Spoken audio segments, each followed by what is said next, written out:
안녕하세요. 이 시간에 공부할 주요 내용을 말씀드리겠습니다. 임차권 양도와 전대를 보고 그 다음으로 강행규정이 뭔가, 그 다음에 일시사용 임대차, 주임법과 상임법의 적용 범위, 그리고 대항력 취득 요건을 보도록 하겠습니다. 대항력 취득 요건은 이제 주로 주임법과 상임법상의 그것들을 중점적으로 보는 거죠. 예, 임차권의 양도와 임대물의 전대 법률 관계를 보겠습니다. 임차권의 양도의 의미는 아시겠고, 임차물의 전대라고 하는 것은 그 임차 물건을 다시 다른 사람에게 다시 그 임대해 주는 겁니다. 근데 이 동의 없이 했을 때, 임대인의 동의 없이 했을 때와 그다음에 임대인의 동의가 있었을 때 그 법률 효과가 다릅니다. 일단 임대인의 동의 없이 이렇게 다시 임차권을 양도하거나 또는 임차물을 전대했을 때도 일단은 그 양도 계약이나 그다음에 전대 계약 자체는 유효합니다.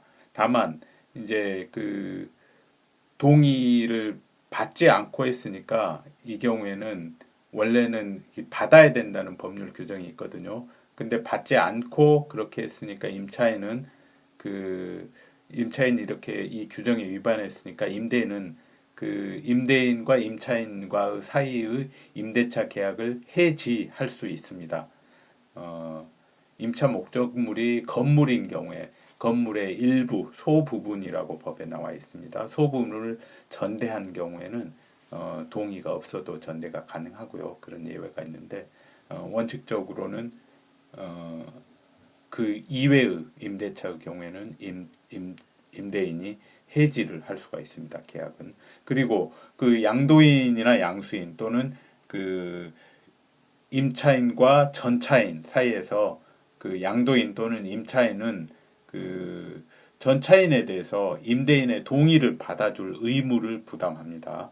그리고 어, 양수인이나 또는 전차인은 임대인에 대해서 나 임차권을 양도받은 사람이다 또는 임차물을 전대받은 사람이다라고 그런 임차물에 대한 권리를 주장할 수가 없어요. 임대인에 대해서는 임차인에 대해서는 할 수가 있겠지만 따라서 임대인은 임차인과의 그 임대차 계약을 해지하지 않고도 바로 양수인을 상대로 내 목적물 그 내 물건이니까 또는 내가 권한을 가지고 있는 거니까 반환해 달라. 당신은 나에게는 권리 주장을 할 수 없다라고 청구할 수가 있습니다. 그리고 그 임대인이 임대차 계약을 해지하거나 그 밖에 다른 사유로 임대차 계약이 적법하게 종료되지 않는 한 그 임차인에 대해서는 이제 차임 청구권은 가지죠. 그래서 그 제3자 아까 그런 그 전차인이나 임차권 양수인에게 그 불법 점유를 이유로 해가지고 차임 상당 손해배상 청구나 부당이득 반환 청구를 할 수가 없습니다. 손해가 없으니까요. 임차인에 대해서는 지금 차임을 청구할 수 있으니까요. 제3자가 뭐 그 점유하고 있긴 하지만은 임차인과의 임대차 계약 관계는 살아 있으니까 그 임차인에게 차임을 청구할 수 있으니까 손해가 없으니까 그런 청구는 할 수 없습니다. 목적물 반환해달라 이런 청구를 할 수 있는데 내가 손해를 받았으니까 당신 손해배상이나 부당이득 반환해라 이렇게는 못한다는 거죠. 그리고 그 원칙적으로는 이렇게 제3자에게 임차권을 양도하거나 또는 임차물을 전대했을 경우에 아까 말씀드린 대로 해지를 할 수 있는데 그게 그 제3자가 예컨대 임차인의 뭐 배우자였달지라는 관계 그러니까 이걸 판례는 그 당행위가 임대인에 대한 배신적 행위라고 인정할 수 없는 그런 거라고 보는데 그런 특별한 사정이 있는 경우에는 해지권이 발생하지 않습니다. 예, 동의가 있을 때 임차권 양도에 대해서 동의가 있을 때 그리고 나중에 있다가 조금 뒤 화면에서는 임대인의 동의가 있을 때의 그 전대에 대해서 보기로 하고요. 임대인의 동의가 있는 임차권 양도가 발생하면은 임차권은 그 동일성을 유지한 채로 양수인에게 이전이 됩니다.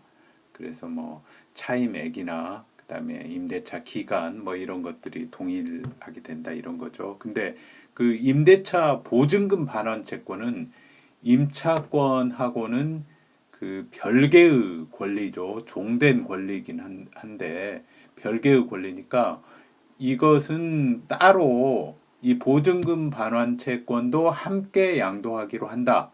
라고 별도로 약정을 해야지 양도가 되고 그런 약정을 하지 않으면은 이 임대인이 동의를 해서 동의를 하는 순간 그 임대인의 동의 시에 이행기에 도달하게 됩니다. 그래서 임대인은 동의하면서 이 보증금을 반환을 해줘야 돼요. 그 구임차인에게. 그래서 이런 법리가 있기 때문에 그 만약에 그런 경우에 이제 보증금 반환 채권도 함께 양도하기로 그렇게 그 합의를 하면은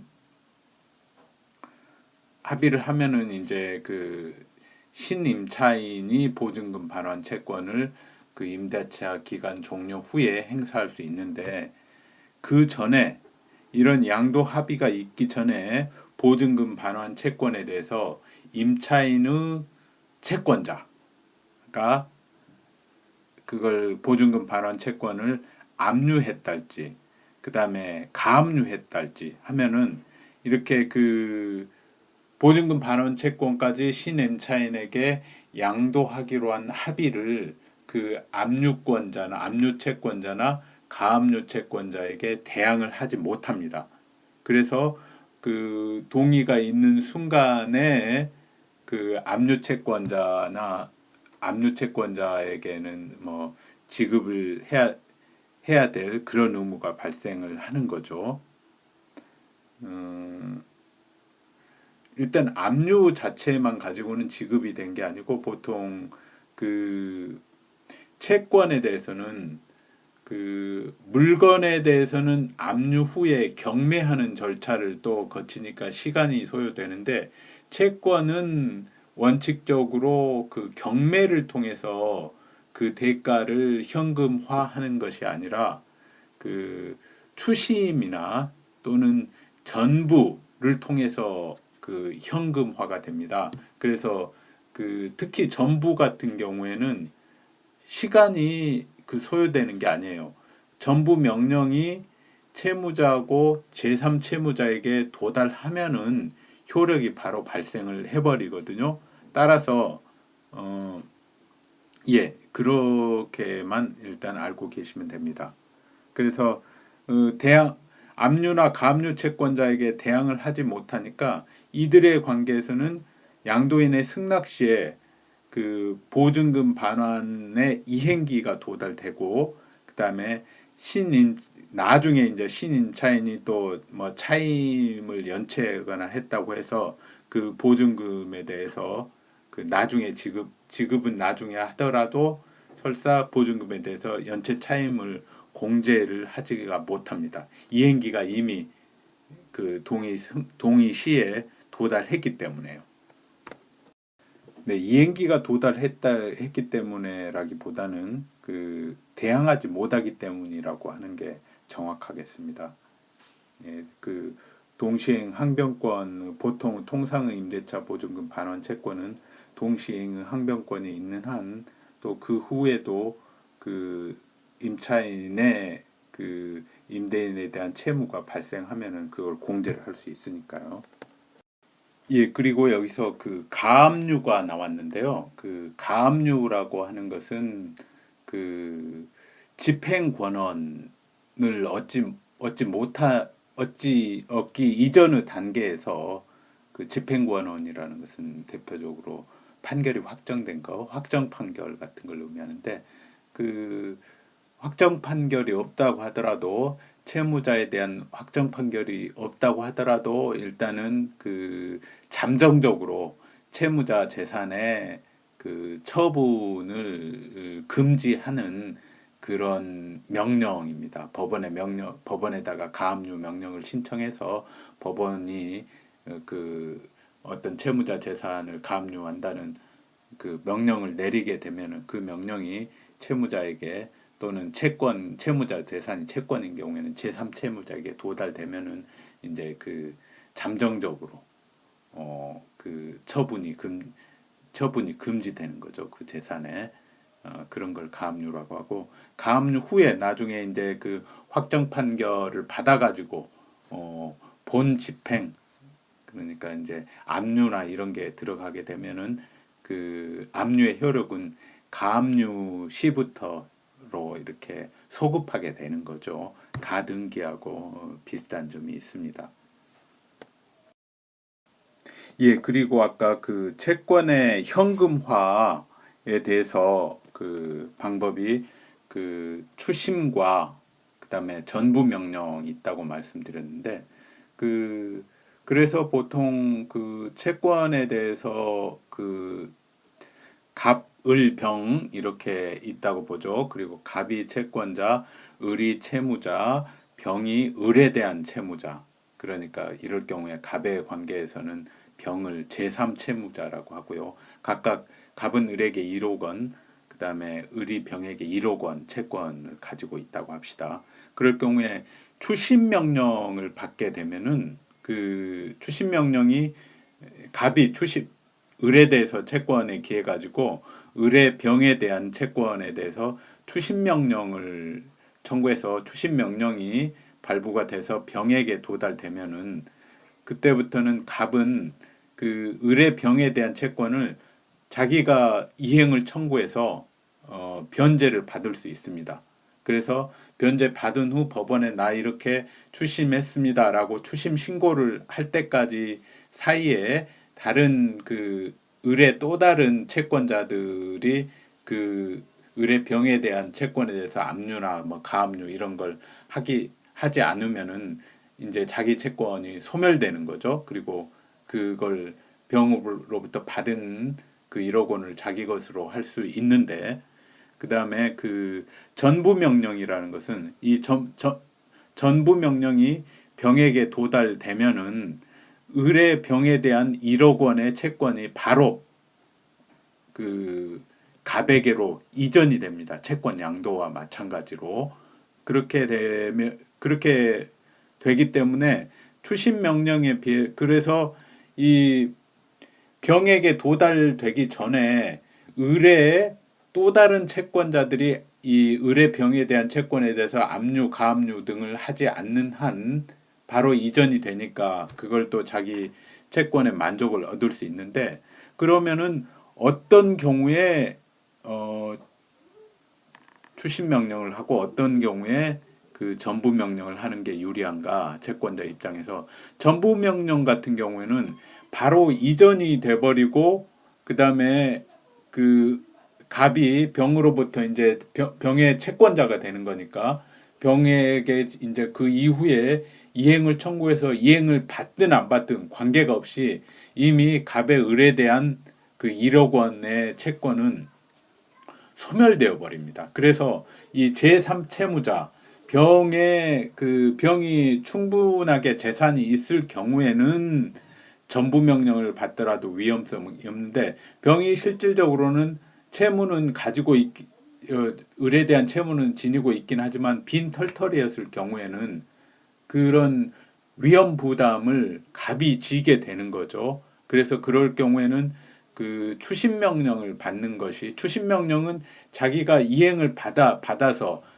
받은 만큼만 소멸하니까 이 병이 빈털터리였을 경우에는 갑이 하나도 이행받지 못하면 또 을의 또 다른 재산에 대해서 집행할 수 있습니다. 예, 그런 차이가 있습니다.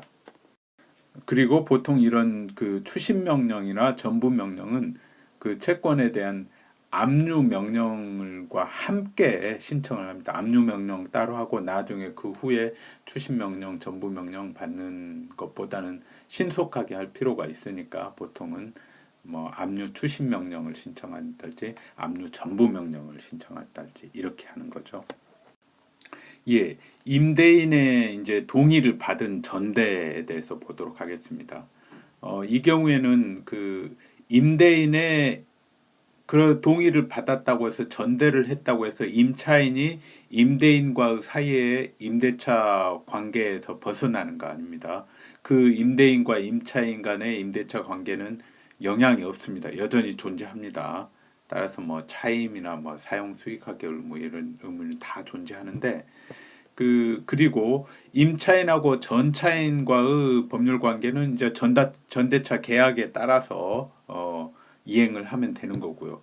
근데 임대인하고 전차인 사이에는 그 계약 관계는 존재하지 않습니다만은 630조에서 그 전차인이 임대인에게 의무를 부담하도록 규정을 하고 있습니다. 읽어보도록 하겠습니다. 임차인이 임대인의 동의를 얻어 임차물을 전대한 때에는 전차인은 직접 임대인에 대하여 의무를 부담한다. 예, 이 경우에 전차인은 전대인에 대한 차임의 지급으로서 임대인에게 대항하지 못한다. 예, 이렇게 돼 있는데 여기서 차임의 지급으로서 대항하지 못한다 이 말은 또 한번 전차인에게 전대인에게 지급하고 난 다음에 또 임차인이 청구하면 또 임대인이 청구하면 또 지급해야 된다 이 말이 아니라 그 차임 지급 시기 이전에 전대인에게 차임을 지급하면 그걸 그 임대인에게 대항하지 못한다. 예, 이렇게 해석이 되는 겁니다. 네, 이 경우에 그러면은 말씀드린 대로 임대인은 전차인에게 이런 뭐 차임도 청구할 수 있고 이런 권리를 가지는데 그러면은 그 전차인은 반대로 임대인에게 뭐 사용 수익하게 해달라 이런 청구를 할 수 있느냐 이런 건 없습니다. 법률에 규정이 없기 때문에 계약 관계가 양자가 없으니까 단지 뭐그 전차인하고 그다음에 전대인하고 임차인이죠. 임대차 계약을 체결할 때 임대인도 같이 해가지고 나도 그 사용 수익하게 할 의무를 전차인에게 부담하겠다라고 그 계약에 편입해서 약정을 하면은 이제 뭐 물론 그 권리 그 약정에 기해서 권리를 가질 수 있겠죠. 그리고 법률이 인정한 걸로 지난 시간에 말씀드린 그 부속물 매수 청구, 그다음에 그 지상물 매수 청구 이런 것들은 임대인에 대해서 전차인도 할 수 있죠. 예. 그리고 그 전차권은 임차권을 기초로 하는 것이니까 그 전대차 기간 만료 전이라고 하더라도 임대차가 종료하면은 전대차가 종료됩니다. 예를 들어서 임대차 기간은 임대인과 임차인의 임대차 기간은 6월 1일까지로 계약이 됐는데 그 그 임차인과 전차인 간의 계약 관계는 뭐 12월 1일까지로 한다고 했더라도 6월 1일에 임대차가 종료하니까 전대차도 6월 1일에 종료합니다. 그리고 뭐 예를 들어 또 그 임차인이 차임을 2기의 차임 연책이 2기 차임하게 달함에 따라서 임대인이 계약을 해지할 때는 했을 경우 그 전차인의 그 전대차도 종료되는 거죠. 그러나 임대인과 임차인이 합의로 임대차 계약을 해지할 때는 전차인의 권리는 소멸하지 않습니다. 그리고 임대차 계약이 그 기간 약정이 없거나 그래가지고 해지 통고로 종료한 경우에는 그 임대인은 전차인에 대하여 그 사유를 통지하지 아니하면 해지로서 전차인에게 대항하지 못하고 해지의 효력 또한 전차인이 그 통지를 받은 때부터 6월 임대인이 해지 통고했을 때는 그리고 임차인이 해지 통고했을 때는 1월이 지나야 효력이 생깁니다. 동사는 경우에는 5일이죠. 예, 다음으로 강행 규정입니다. 지난 시간에 부속물 매수 청구, 지상물 매수 청구와 관련해서 그런 규정들은 강행 규정인 편면적 강행 규정, 어, 민법의 그런 규정들보다 임차인에게 불리한 약정은 효력을 갖지 못한다라고 말씀드렸는데 652조가 규정을 하고 있어요. 보면은 하나하나 보겠습니다. 627조, 예, 627조, 그 다음에 628조 차임 증감 청구, 631조, 635조, 뭐 이런 것들, 이런 규정들은 나중에 수업 끝나고 다시 한번 보시기 바랍니다. 이런 것들에 위반하는 약정으로 임차인이나 전차인에게 불리한 것은 무효입니다. 네. 예, 그리고 임대차가 일시 사용하기 위한 것인 경우에 그 배제되는 규정들이 있습니다. 제일 중요한 것은 강행 규정이라는 652조 일시 사용 임대차의 경우에는 강행 규정이 없어요. 그래서 당사자들이 자유롭게 약정으로 임차인에게 불리하더라도 민법보다 더 불리하게도 약정을 할 수가 있습니다. 그리고 또 배제되는 게 628조 같은 경우 차임 증감 청구 계약 도중에 차임을 증감 청구를 할 수가 없는 거죠. 계약을 그대로 지켜야 된다. 뭐 이런 거죠. 단기간에 일시적인 임대차니까. 예, 그다음에 638조 같은 것도 적용이 되지 않는다 이런 겁니다. 예, 이 의미를 잘들 한번 읽어보시고 머릿속으로 이해를 하시기 바랍니다. 그리고 주임법이나 상임법도 일시 사용 임대차의 경우에 적용이 되지 않습니다. 법의 653조를 보면은 제가 일시 사용 임대차 이렇게 말하는데 법에는 일시 사용하기 위한 임대차 전대차인 것이 명백한 경우에는 적용하지 않는다. 예, 이렇게 하고 있습니다. 법 조문을 잘 읽어야 됩니다. 시험은 법 조문대로 이렇게 보통 나옵니다. 그리고 근데 한 가지 그러면 어느 정도 기간이 일시 사용인가 여기에 대해서는 판례가 아직 나와 있지 않습니다. 그래서 시험에서도 그러니까 판례가 없으니까 시험도 일시 사용이 언제까지냐 이런 건 물어보지를 않거든요. 그러니까 여러분들은 그냥 일시 사용 임대차인 경우에는 이런 것들이 적용되지 않는다 이렇게 알아두시고 실제로 시험에도 일시 사용 다음 중 일시 사용 임대차에 적용되지 않는 규정은 하고 딱 물어봐요. 예, 그러면 기계적으로 바로 어떤 것들은 적용이 안 된다라고 나올 수 있어야 됩니다.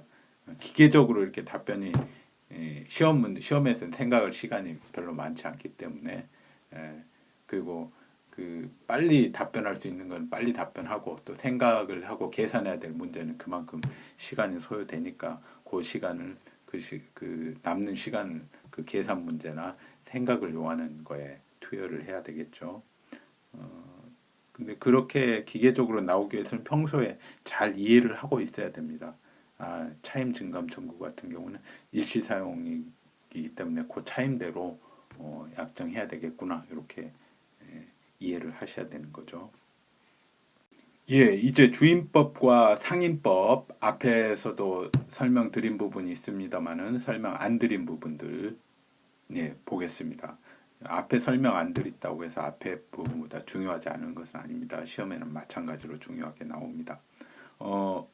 먼저 중요한 것이 어떤 경우에 임대차가 주임법이 적용되고 또 어떤 임대차가 상임법이 적용되느냐 주임법과 상임법의 적용 범위가 중요합니다.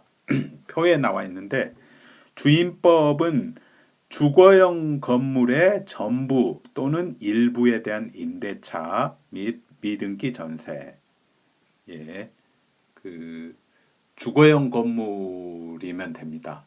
주임법은. 근데 단 임차인이 이 임차인이 원칙적으로 자연인이어야 됩니다. 법인인 경우에는 원칙적으로 안 됩니다. 상인법은 그런 제한이 없고요. 그래서 상인법은 대신 읽어보겠습니다. 사업자 등록의 대상이 되고 목적물의 주된 부분이 영업용으로 사용되는 건물 일부 또는 전부의 임대차나 미등기 전세로서 보증금액을 제한하고 있어요.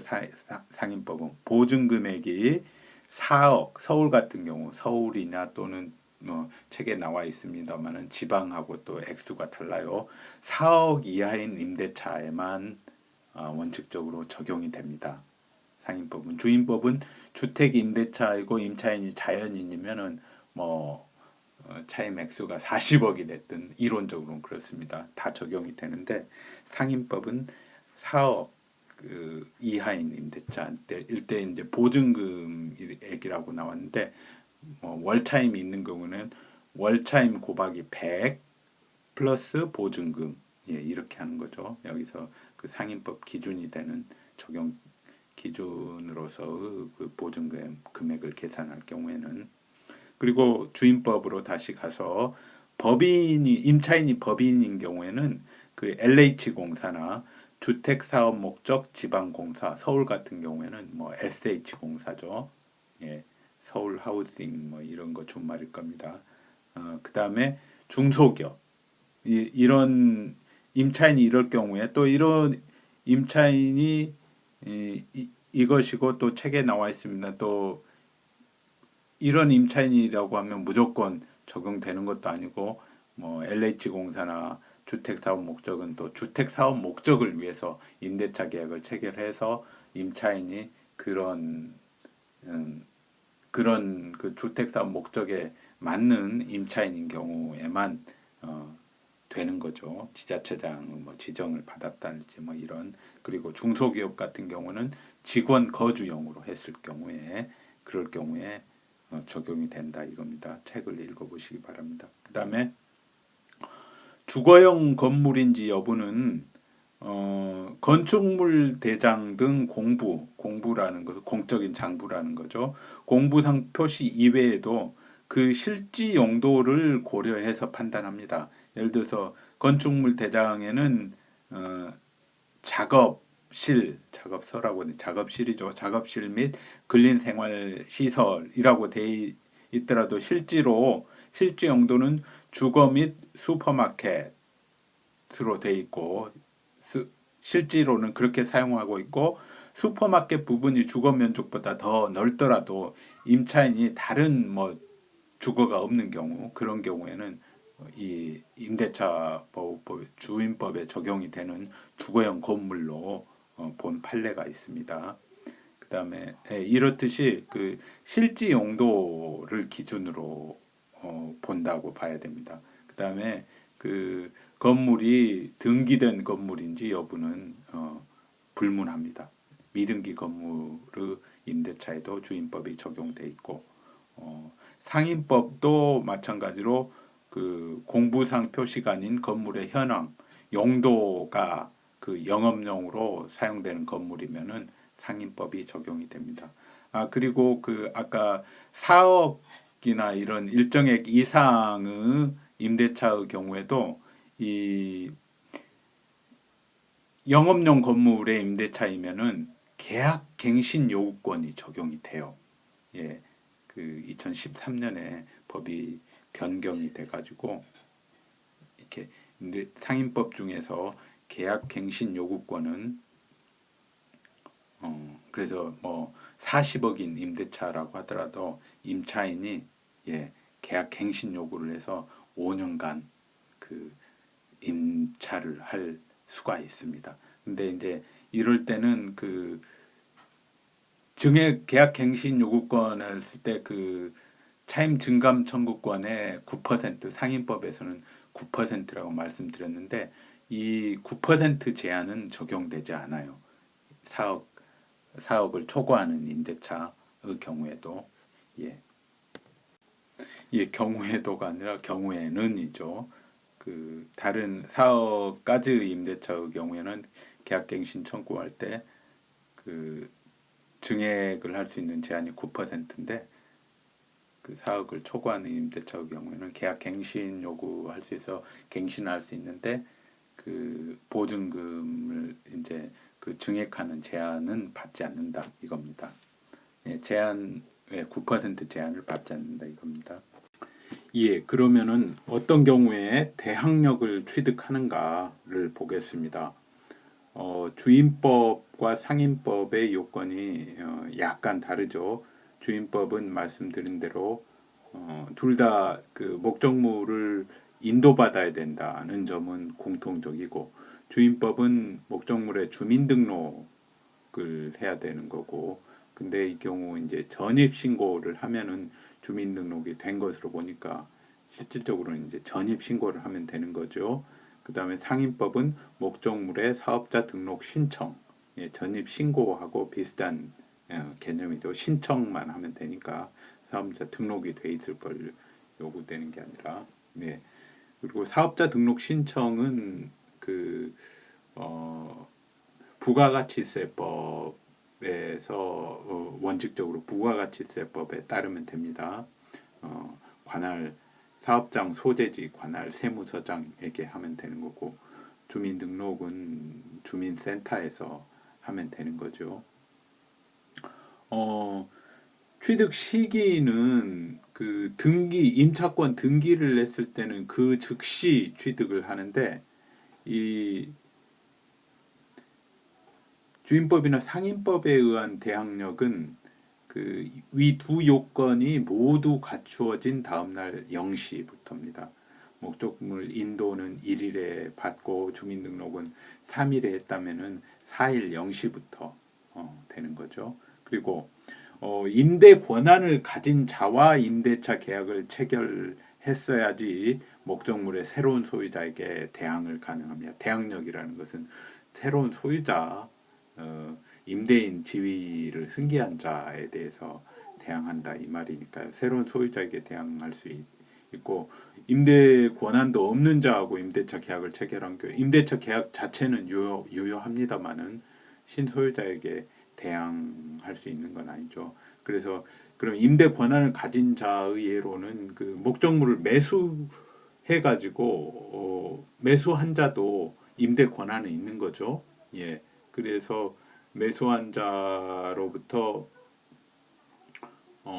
예, 책에 이해가 나와 있습니다만 책을 정확히 읽어보시고 매수한 자로부터 임, 임차를 했어요. 근데 목적 임차하고 나서 그 대항 요건을 갖추었는데 해제가 되면은 그 후에 해제가 되면은 그 계약 해제 원상 회복을 해야 되는데 그 원상 회복으로부터 보호되는 제3자에 해당되는 거고 그래서 이 사람은 그 대항이 가능합니다. 예, 매수인도 그러니까 소유권 이전 등기를 하지 않은 상태의 매수인도 임대할 권한이 있는 사람이죠. 예, 그 다음에 그 임대인 승낙하에 전차인이 인도받은 경우 그리고 주민등록이나 사업자 등록 신청해도 임차인이 대항력을 가집니다. 예, 전차인이 대항력을 가지는 것이 아니라 그 임차인이 그 임차권을 그 신소유자에게 대항할 수 있는 거죠. 그리고 전차인이 이제 점유를 하다가 점유와 주민등록을 다 갖추었고 점유를 하고 있던 도중에 임차인이 그 물건을 소유자로부터 그 매수를 했어요. 매수하고 소유권 이전 등기하면은 이때 전차인은 그 다음 날부터가 아니라 즉시 대항력을 가집니다. 예, 그 소유권 이전이나 인도하고 주민등록이 이미 그 전부터 돼 있었기 때문에 이런 경우에는 그 목적물에 대해서 뭐 저당권을 취득한 자나 이런 자라 할지라도 그 목적물에 대해서 그 주민등록이나 이런 게 돼 있다는 것, 그 다음에 인도나 이런 게 돼 있다는 걸 이미 임차인이 있다는 걸 알 수 있으니까요. 그래서 임차인이 이전 등기를 하고 그 당일에 저당권을 설정했더라도 경락인에게 대항할 수 있는 거죠. 이 사람은 소유권 이전 등기하고 그 다음에 저당권 설정하고 사이에는 시간적 간격이 있을 거 아니에요. 비록 당일이지만. 근데 이 전차인은 이때 전차인은 임차인이 되는 거죠. 이제 임차인이 소유권을 취득했으니까. 그래서 즉시 소유권 이전 등기 즉시 대항력을 가지니까 대항할 수 있는 거고. 그 다음에 구별해야 될 게 매도 후에 임차하여 임차인으로서 계속 거주할 수 있죠. 이런 경우에는 매수인이 소유권 이전 등기한 다음 날부터 대항력을 가집니다. 이때는 그 원래 구소유자는 소유자로서 그 거주를 하고 주민등록이 돼 있었기 때문에 임차인으로 소유권 이전 등기가 돼야지 비로소 이제 임차인으로서 그 주민등록이라는 것을 제3자가 알 수 있으니까요. 그래서 매수인이 이전 등기 당일 저당권 설정해 버리면은 그래서 그 후에 경매되면은 경락인에게 대항할 수가 없습니다.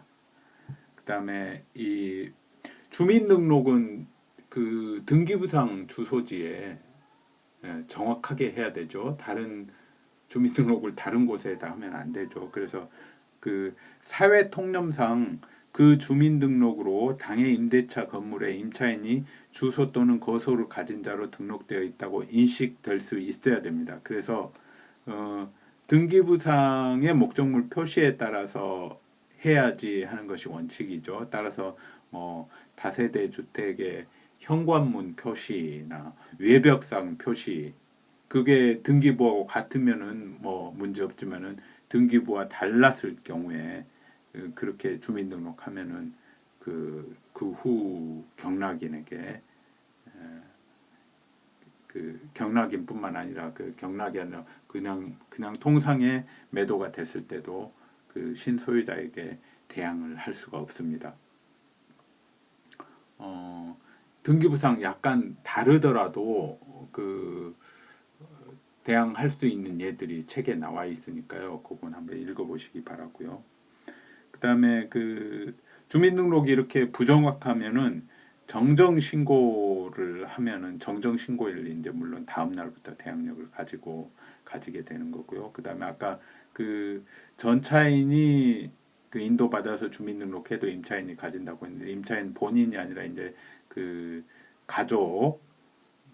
가족의 주민등록을 하더라도 본인은 주민등록 안 옮기고 가족이만 주민등록을 한 경우에도 대항력이 인정되고 그 다음에 이 그 주택임대 주임법은 그 건물의 일부분을 그 임차한 경우에 도면을 첨부하지 않더라도 유효한데 대항할 수 있는데 이 사업자 등록을 신청할 때 상인법의 적용을 받으려면 임차 부분을 표시한 도면을 첨부해야 됩니다.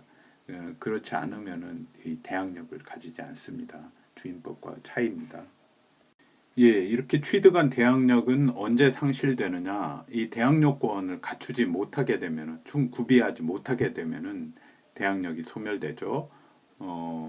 이사를 하는 경우에는 이제 그 우선 점유 요건이 충족하지 못하게 되는 거죠.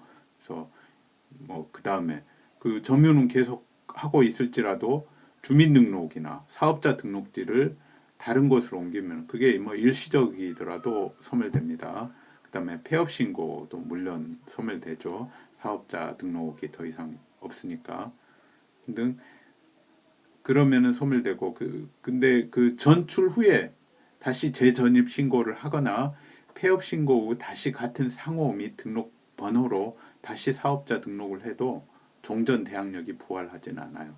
이건 또 새로이 그때부터 대항력을 취득할 수 있는 거죠. 근데 이제 주민등록이 그 임차인에 의하지 않고 뭐 임대인이 서류를 위조해서 이렇게 뭐 주민등록을 소멸시켜 버렸다 했을 경우에는 대항력 유지되죠. 임차인이 책임이 없으니까. 그다음에 제3자가 점유를 그냥 위법하게 아무런 근거 없이 그냥 몰아냈을 경우, 그럴 경우는 그 점유를 상실하는 것이 아니죠. 점유 회복의 등을 제기해야 될 필요가 있을 때는 제기해서 점유를 회복하게 되면은 점유는 계속되는 것으로 봅니다. 그런 경우에는. 예, 그리고 또 임차인에게 책임 없는 사유로 예를 들어서 그 주민등록법에 의해서 직권으로 시장군수구청장이 직권으로 주민등록을 말소할 수 있어요. 근데 그 말소가 잘못됐을 경우에는 그 직권으로 말소할 수 자의가 아니라 이제 그 사람이 안 살면은 말소시킬 수 있는 거죠. 그걸 직권 말소라고 하는데 직권 말소가 사실 또 잘못됐을 수 있어요. 그러면은 주민등록법에 의해서 그 이의 절차를 거쳐 가지고 말소를 회복할 수 있거든요. 그러면은 대항력은 소멸하지 않았던 것으로 보죠. 소급적으로 유지된 것으로 봅니다.